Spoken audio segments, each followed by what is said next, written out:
Here we go.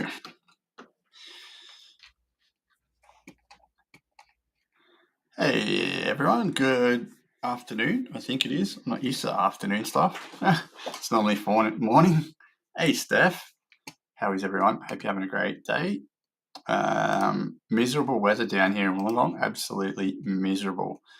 It's the time of the year you want to snuggle up to a heater and just enjoy a sleep in rather than going out and getting training. I'm gonna start a new series, hey Jules, of just lunch with Mike. Hey Barbs, how are you? Today it's just salad with chicken and barbecue sauce and a little bit of Worcestershire, only because I love Worcestershire and I love barbecue sauce, and that took me about a minute and 45 seconds to make, and I think that's what healthy, nutritious food should be about. It shouldn't be about fucking Michelin star stuff. It should be about just making it quick and easy so you can access it, shove it in your gob, and get on with life. So I'm all for making foods that you love and eating stuff that you really really enjoy. But if you want to stay healthy, you've got to eat 80% of your food's got to be healthy, nutritious,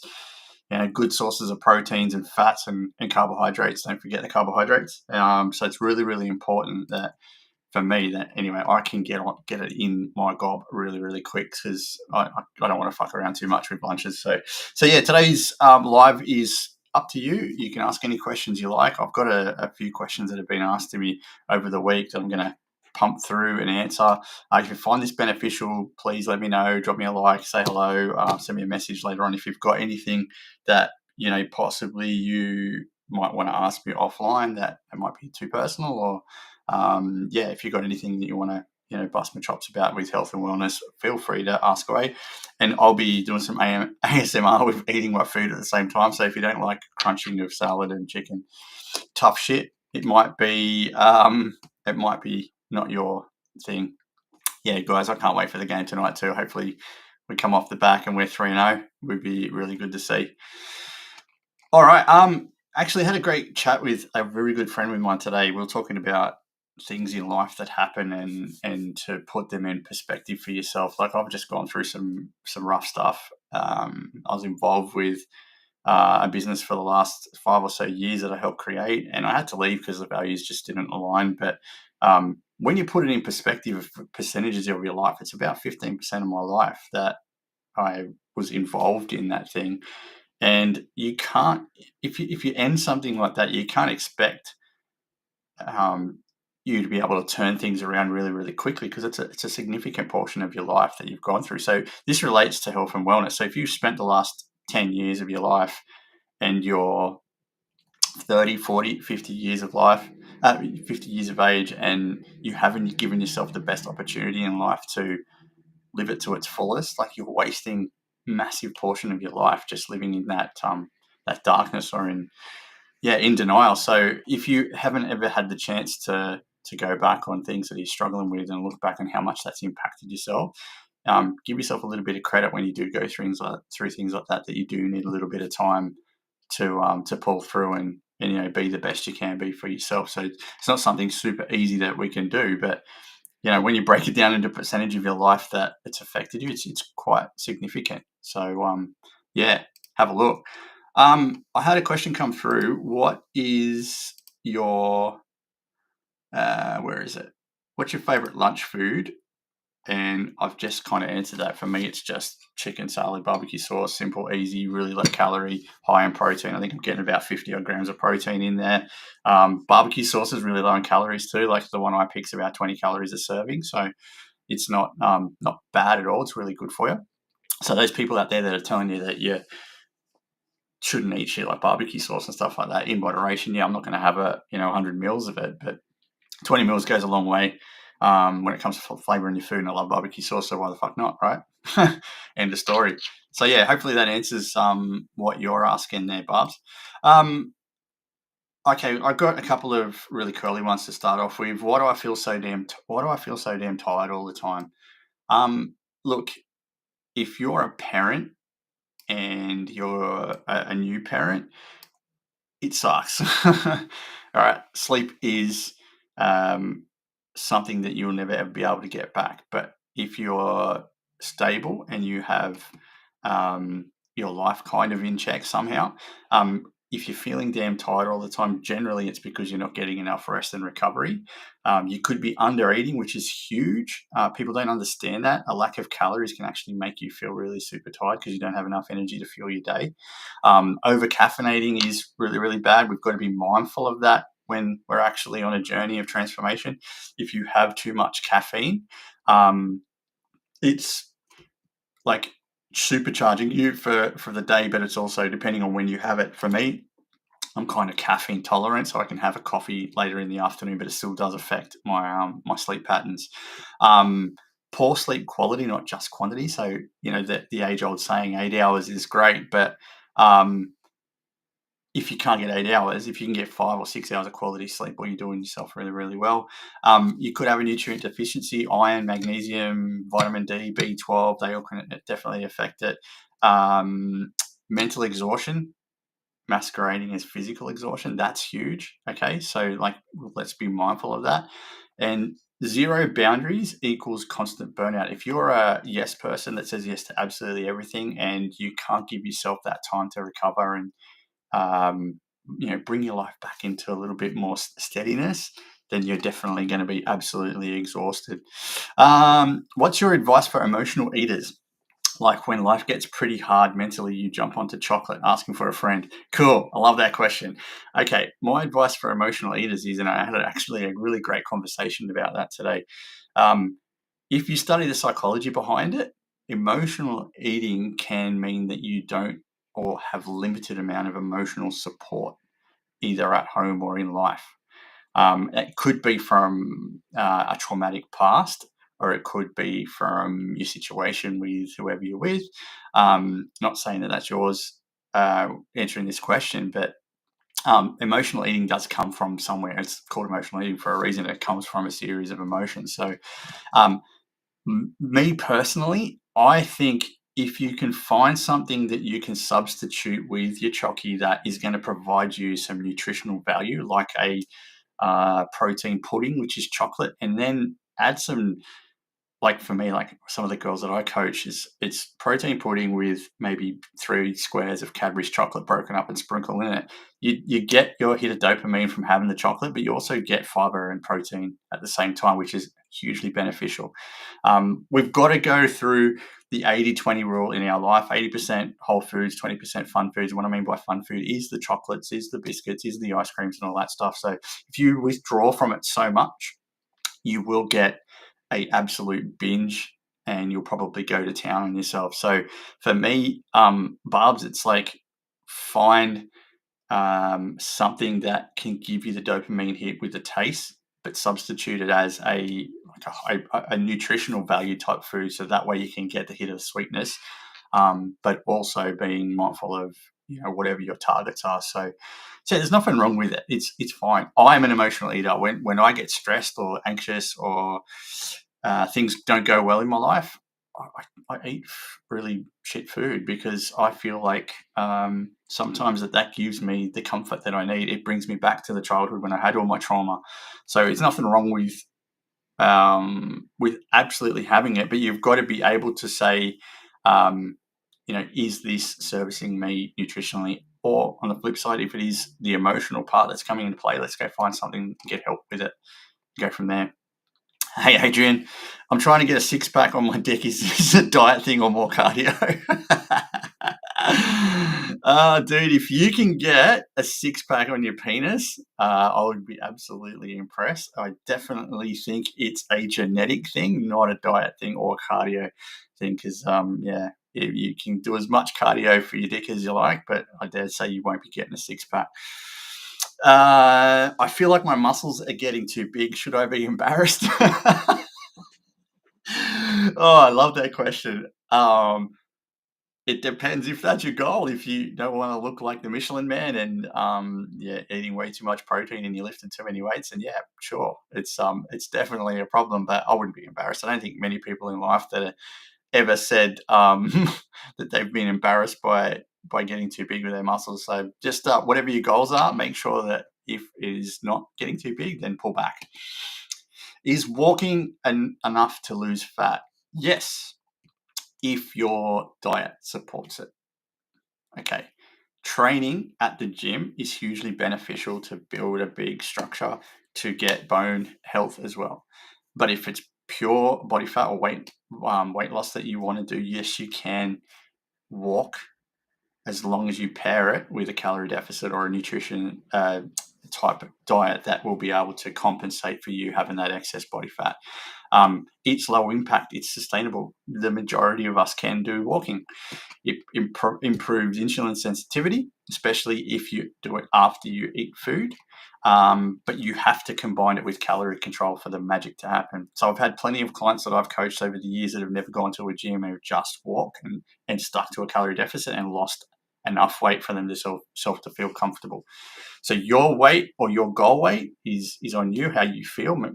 For me as a coach, I would much rather people worry about how they feel rather than the scale. So yeah, definitely if you want to just walk and that's all you can do, especially if you are a larger person, you've got a ton of weight to lose, you're actually resistance training anyway by walking. So yeah, you can definitely walk to lose fat. There is no issue with that. But as long as your diet is in a deficit, and that's where the magic happens. Should I train if I'm stressed? Short answer, yes, but it also depends on a number of things. Movement reduces cortisol if it's not excessive, so that's quite a good thing. Walking plus mobility is really good on the days that are super tough. I think the big thing we've got to do is avoid chasing sweat for validation, which I think is a huge thing that a lot of people associate it with. So for me, stress, the best way for me to handle stress is to train, because I feel like, especially in the mornings, if I do get the workout out of the road first thing, I get the opportunity to leave it on the floor and I come home a little bit more energized. I know even though you're doing a big workout, I just feel a little bit more confident to take on the day. But yeah, we've got to avoid chasing the sweat just for validation. Yeah, Sammy, walking gives clarity too. 100%. I should have said that. It does clear the mind. It's a wonderful thing. I mean, Sammy, if you walk with someone and you can talk to them at the same time, it's pretty cool to be able to reset something that's gone wrong in your week. So absolutely nothing wrong with that at all. I've tried everything. Why can't I lose weight? What have you tried? That's the question I'm going to ask. Have you tried consistency? Because that works. Are you binging on the weekends like most people do with their diet? Monday to Friday, they're really good with keeping in with their calorie restrictions, and then the weekend they kind of go to town on themselves. So I'd be asking myself that question. Are you conscious of your portion sizes? The biggest thing that can F up your whole entire diet is if you're, for example, prescribed 150 grams of chicken and you decide to have 300. It increases your calories. You just got to remember, extra protein is extra calories as well. So if you're not mindful of your portion sizes, you can definitely screw up your calorie restriction. You're underestimating emotional eating, which is another high thing we've got to talk about. And we just said that before. If you are attached to food as a crutch, then we've got to work on that in another way, which obviously we best go and get that looked at by a professional. And hormones play a role as well, especially you girls, right? When it's that time of the month and you guys are desperate for chocky and all the rest of it, it can derail you. But if you are walking and you're lifting weights and you're giving yourself a little bit of a buffer, say 300, 400 calories a day as a backup plan under your sleeve because you've worked for it, if you do have the chocolate or you have the sweet thing or you have the craving that you constantly want, you kind of negated it by already doing the work. So for me, if you want to lose weight, and you've tried everything, you obviously haven't tried consistency or a calorie deficit for a long period of time to drop the rate. Okay, the only way you can lose weight is by eating a less amount of fuel that you need for your body to survive. How do I actually get toned? Okay, toned equals muscle plus low body fat. So we need to, hey Sheree, we need to be in a deficit to get toned, but we also need to lift weights. Okay, there's a ton of people out there that are overweight, lose weight, don't lift weights at the same time. There's no muscle tone comes through because there is no muscle. So if you don't have the muscle there, you cannot feel toned. Okay, so increase your protein intake to 1.5 to 2 grams per target body weight per day. So if you are looking at 100 kilos is your target body weight, 150 grams to 200 grams of protein per day would be good. I would start on the lower side, the 150, and then I'd build myself up. Protein matters more than you think. I just said that. Stop doing hours of cardio expecting curves. It ain't going to happen. Okay. Cardio can be detrimental to weight training. Big time. You can actually lose a bit of muscle mass by doing excessive amount of cardio. There is nothing wrong with cardio. I'm an advocate for it. But if we want to get toned, we have to increase muscle mass. Muscle is your shapewear. 100% I agree with that. So we've got to lift weights. We've got to be in a deficit for the toning to come through. We've got to increase our protein intake and we've got to be consistent. At the moment, I'm walking 3 times a day for 20 minutes. I've been told it's wasting my time as I should have pulled all together in one walk, but I can't manage that at the moment. Well, I disagree with that, Trish. 3 times a day for 20 minutes per day is an hour of walking, which would equate to about 9,000 steps. If you have a target of 10,000 steps per day, it doesn't fucking matter if you do it all at once or you do it in short bursts. You're doing the work, okay? You're doing to work. Whoever told you that it's wasting your time is horseshit. If you are time poor and you only have 3 brackets of 20 minutes per day to get out and do your walk, perfect. You're an hour ahead of that person that's sitting on their ass not doing it. Plus, doing it all in one go is no bigger benefit than doing 3 20-minute walks if the consistency is absolutely the same in terms of how fast you walk and all the rest of it. So whoever said that to you, Trish, I give you permission to go and kick their head because that's horseshit. Okay? That's horseshit. If you're doing 3 20-minute walks a day, you're an absolute legend. What's the best diet? Okay, there is no best diet. If you ask Eddie Abu, it's carnivore, which I don't agree with. For me, the best diet is the one that's easy for you to stick to and be consistent with. That's the best diet. It doesn't matter if you are a carnivore person. It doesn't matter if you are keto. It doesn't matter if you're want to fast at the same time. If it's sustainable for you and you enjoy doing it, then that's the best diet. The only thing that matters is calories. Okay. Carnivore is in a deficit because you're not eating a certain food group and you're therefore putting yourself in a deficit. Same as all the other diets. Everything's a deficit. If you're not in a deficit, you cannot lose weight. 80-20. I said that before. 80% whole foods, 20% fun foods, and you'll be able to either maintain or lose weight. Meal timing helps, but it's not everything. It's like the walk. I mean, your metabolism doesn't have a clock and it doesn't know whether you're eating at 1 a.m., 1 p.m. So just eat the allocated calories per day that you need to be in a deficit. So don't follow Karen from HR's detox, okay? It ain't going to work for you. If it's working for her, it might not work for you. So there is no such thing as the best diet. The best diet is the one that you can sustainably do for a very long time and not feel like it's a diet and come out the other end. You should be able to, in 6 months' time, learn enough about calories for you to go into intuitive eating, which means you don't really need to track so much. You just need to eat because you know roughly what the calories are coming in and out. Can I drink alcohol and still lose weight? Yeah, you can, but it slows the process down. I'm not an advocate for it. I can't stand alcohol. I'm not a fan of it. If you want to drink and you want to get coached by me, I don't have a problem with it at all. It's each to their own. I meet people where they're at. Alcohol messes up with your sleep and hormones. It's also a depressant, so it stops you from facing the facts of reality, which really does suck.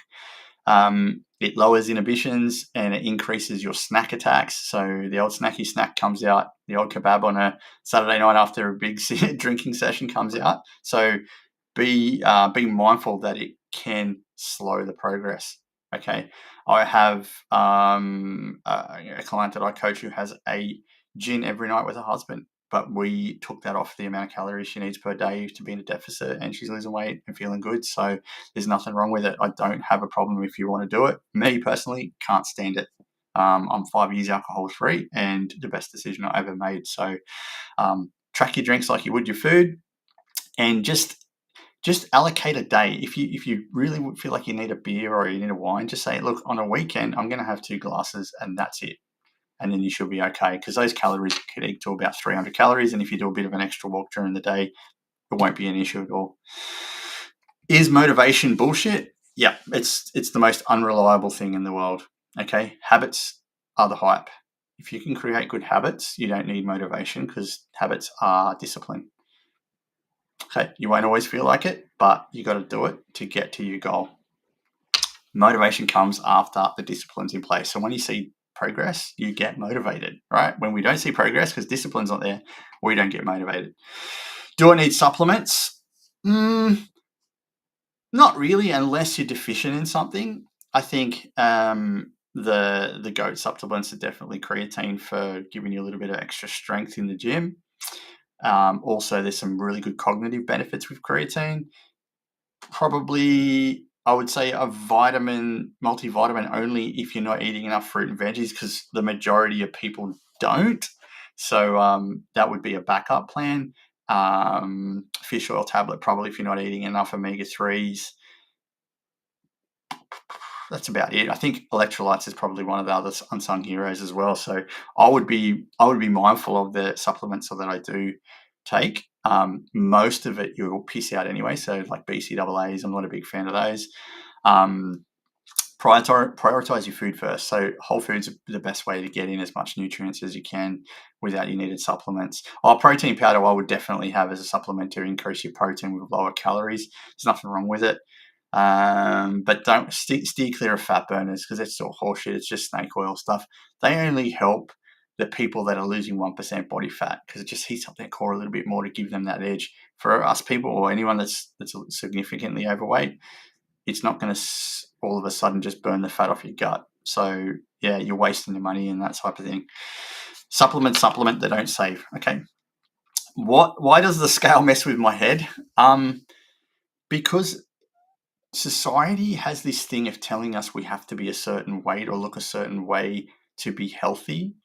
And a number on the scale should not dictate your mood or your way of life, which is unfortunate because we're bombarded in socials every single day about the perfect body and you must look a certain way. And there's so many influencers, I hate that fucking word, but idiots out there, we'll call them idiot influencers, that brag about, being a certain weight and, eating so many calories when they don't. They're actually eating less calories than possible. I don't think a number on the scale that determines who you are. For me, it's feeling. It's about feeling good in your clothes. It's about feeling good in yourself. It's about looking good in the mirror. So I think if you rely on that number to define your progress, you are missing the point. So I would much rather, like I do with most of my clients, is the weight is the only form of measurement that I can use on tracking apart from waist measurements. But for me, I'm more about feel and energy. Are you feeling good? Your energy level's great. Cool. Then you're on the right path, on the right track.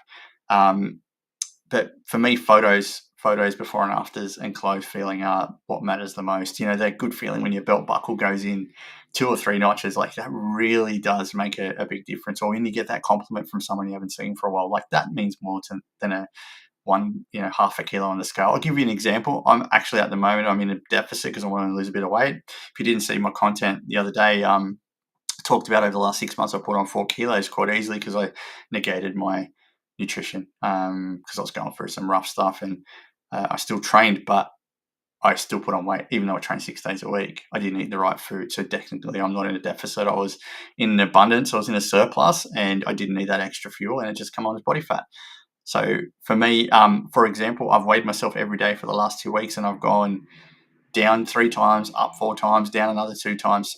I don't rely on that. Okay. I do not rely on that at all. For me, it's more about feel. Today I feel great. Today I looked at myself in the mirror and I actually looked better, but I was still 200 grams heavier than yesterday. So don't use that scale as the determining factor of who you are or where you're going. Top 3 exercises for core. Good question. You can't beat the hanging knee raises or leg raises. I think they're fantastic. The good old crunch on a BOSU ball is probably one of my favorites. I also like oblique crunches where it's kind of like a a plank, but you rotate up and down. I reckon they're probably my 3 favorite ones, so you can hit most points of your core. But don't forget doing compound lifts. They're really good for your core as well, as in, squats, bench, deadlifts, all that stuff, because you really need to have a decent core to be able to do those really, really well. And because they are stabilizing exercises as well, they're actually affecting most of your body. So they're fantastic. Oh, that sucks, Ange. Hopefully that comes back down for you, mate. Yeah, last one. How do I make time to train with kids' work-life balance? How do I make time to train with kids' work-life balance? That's a really good question. And it's not something that I'm going to be able to answer specifically for everybody because life is different. For me, I have non-negotiables in my life. Family time, gym time, um, stuff for work. That I schedule everything like a meeting. Okay, so I cut off, if I can, from 5:30 till about 8 o'clock with family, if possible. I think booking in my gym sessions every single week as a non-negotiable makes sure that I go there. Definitely 20 to 30 minutes for, I guess, planning on the weekend is really beneficial to give yourself time to be able to slot those things in. But for me, what is a non-negotiable? Is family time a non-negotiable for you? Yeah, then make time for it. It's easy for me to say that. You might be working 16-hour days, but everybody's not benefiting for you being there yourself with your family, plus your family with yourself.